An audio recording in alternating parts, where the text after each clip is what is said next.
Gonna believe what just flew into my helmet. Bye bye Suzuki.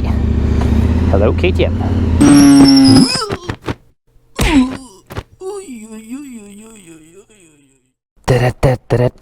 Yo guys, welcome back to the channel. Welcome back to yet another video. Today's video will bring back the Suzuki DL800 V-strom. I was washing it outside. Okay, it's a sad story. It has to go back. I had 2 weeks of fun with this little monster, and Suzuki was like, Smokey, you have to bring it back. It's rush hour. It's going to be very busy. A lot of lane splitting going on. Let's pick up my KTM 1290 Super Adventure R, and let's go. You're gonna believe what just flew into my helmet. A freaking bee or a wasp. He's trying to sting me. Look at that. It flew into my helmet. That was like a fat fly. It was not a fat fly. It was actually a That was a scary encounter that early in the morning. Nice view though. Nice view. Look at that. Ah, so nice. Like I said, we have to go back to Conti. It's a little above Brussels, between Antwerp and Brussels, and we have to bring the Suzuki back. Also, I have left my KTM 1290 Super Adventure R there for 2 weeks next to a bunch of Suzukis. Now, I'm not really sure if it still wants to start or it's going to look at me like, bruh, did you really leave me behind with like 200 Suzukis for 2 weeks? I don't know. I did a lot of videos with this. Went to my brother's pond. I did a review in the garage. I did a riding review. I did some adventure. I did a lot of stuff with it. Let me know in the comments, like, what do you guys like seeing the most? I think the dude in the G-Wagon in front of me is actually a friend of mine. Let's check it out if it's really him or not.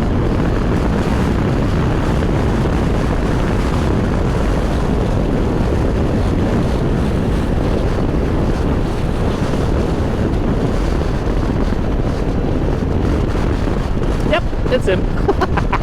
Oh, that's another friend of mine. No way. One friend on the left in the G-Wagon, and probably in the van here is another friend of mine, a Rico.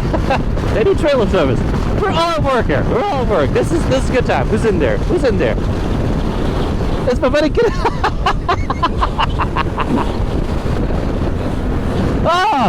Everybody's going to work. Everybody's going to work today. So yeah, I actually showed you guys a short part of a video where I was doing some lane splitting, and this guy actually ricocheted off a little pole on the side, and he actually went way down into a boat. And you guys really loved that part. A lot of people went back to see it again, so I will show you that part right now. So if I'm correct, this happened many years ago already, but it was a Dutch reviewer, I think. And he actually, well, he was doing a review near the water, and well, he ricocheted, he ricocheted a little pole and went all the way down. Now, this was not a stunt, this was not planned, this actually just happened. I don't get this Ring of Antwerp. I seriously don't get it. It is Wednesday today. It is 9:45, so it's early morning yet.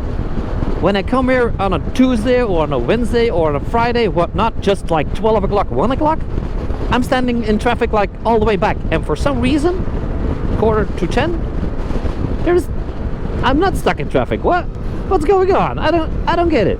I don't get it. Don't people have to go to? Oh, probably people are probably already at work. These cars, like I said before, they're all going to the harbor again because they're old. Their emissions is very bad for our planet, so they're going to be shipped to Africa. Yes, all of these cars are going to be shipped to Africa, because in Africa the emissions don't really matter for the Earth. Yeah, we can't we can drive them inside of Brussels, inside of Antwerp. The big cities have less zones, low emission zones, and nobody can drive these cars actually in those less zones anymore, like the center of town.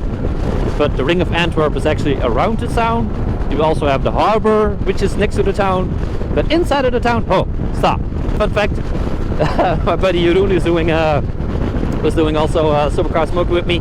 He has a Ford Focus, an old diesel one, and we actually had to take my car last week to Brussels because he just can't go inside of the emission zone. Or if he gets caught, and he does do it, it's about a 350 euro ticket just for driving in and out. It's like 350 euro, absolute scam. He can buy something that he can go inside, and then it's like 35 euros for a day. So you can't do it because it's for the emissions and to save the world and to keep the town clean. Or you can pay 35 euros and you can drive inside of the town. So I don't get it. If if it's needed for lower emissions and better air quality, but you can still do it if you just pay for it.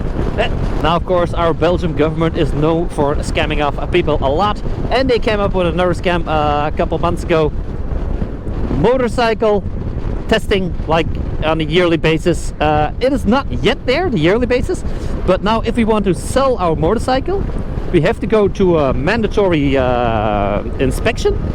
It costs 49 euros or something like that, like ridiculous a lot of money. These are private companies, yeah, and they take a lot of money for it. Everything above 125 cc's needs to get a checkup, an inspection, if you want to sell it, or if it has been into a crash. So I get that, if it's been in the crash and you have to rebuild it, yeah, they might check it if nothing is like crooked and it's still safe. I get that. Now the problem I have with that is my enduro. I still have my Husqvarna 350 full factory enduro. I am going to sell my 350 Husqvarna with a lot of noise and no indicators and no mirrors. So in a couple of weeks I will make a video that I'm just going to ride it to the inspection to get it checked out, just as it is, like with everything off that is supposed to be on it. I'm going to record everything and just record like how are they going to react, what am I going to pay, how much am I going to have to pay to get it checked once again and whatnot. I'm probably going to get a red card. Now I am going to try this once again. I've been here like 2 weeks ago and I'm trying to get there without using the GPS. Oh Lord. Oh, left or right, I don't know, I have no idea. Wait, Contig, have to go to Contig. No, it's this way, I'm very, very bad with these things. Even with like even with a GPS I can ride to the wrong way. I'm really terrible in these things. Oh boy, I think I went the wrong way. Oh. I have to go back. I have no idea where I'm at. Gonna go that way again. Oh, quick shifter. Oh, pow! So soft, so smooth, so smooth. Here I just got left when I got off the highway. I should have gone right, because this is actually where the... No, that's orange. That's orange, Miss Officer. That's orange. Should have gone right, because here is actually where the industry is, where a lot of big buildings and a lot of big companies are, a lot of trucks. I should have just followed the trucks. And just like that, the roundabout that is not really a roundabout, and Moteo, we are back. Now I have to talk to David, have to bring back the bike in the back, but gonna say hello first. Thank you so much, Moteo. Always a friendly guy, David. And you have to bring it around back. Pick mine up. Here it is. Bye bye Suzuki. Hello KTM. Every time it's so weird getting back on your own motorcycle, and I can say right away my handlebar is a lot smaller as the Suzuki one. The Suzuki was like this wide or something, a lot wider. Oh, it feels weird getting back on this bike right now. Oh, it feels weird. Brakes don't feel that good. The clutch is not as crazy. I know for a fact, of course, the horsepower is going to be a little bit different. 165 versus 84. So that's going to be a little bit different now. Oh, I missed this bike. I did miss this bike. In fact, I just started riding and it's telling me the front tire pressure is low. Yeah. 2.4 bars. That's not that bad. I will make it home. Now I also asked for the Benelli budget bike. It's a lot cheaper. The Benelli 702 TRK. And I also asked for the Suzuki V-strom 1050. Of course, the 1000. You know me, I got a...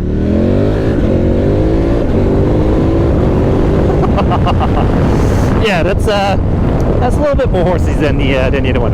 But still, yet again, I absolutely love the Suzuki. It was a long time that I was on a Suzuki before.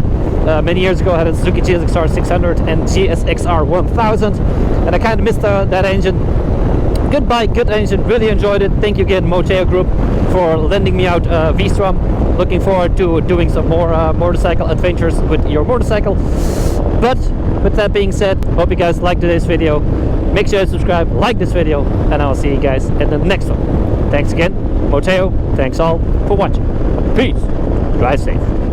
Thank you all for watching. If you want to see my latest video, it is right over here. If you want to see my most favorite video, it is right over there. Subscribing is done over here. And if you want to become a full-time YouTuber, as you can see by my play buttons yourself, go to smokytube.com. And over there I have the perfect all-in-one how to YouTube course. yeah, okay.